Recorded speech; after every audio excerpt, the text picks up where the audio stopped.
Hello friends, today in this video I will show you how to disable TLS 1.0 in Windows 11 or 10.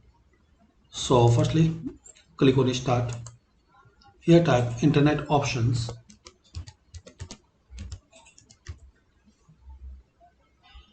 Open Internet Options. Now guys, here click on Advanced, this last tab. Now here guys, you will see one list of series. So here is the so guys, here you will see Use TLS 1.0. So in case you want to disable TLS 1.0, so uncheck this option, then click on apply, then click on OK. Now close and restart.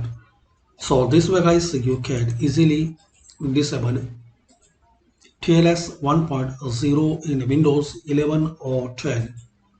Just guys, you have to open internet option, then advanced, then close TLS 1.0. Thanks for watching.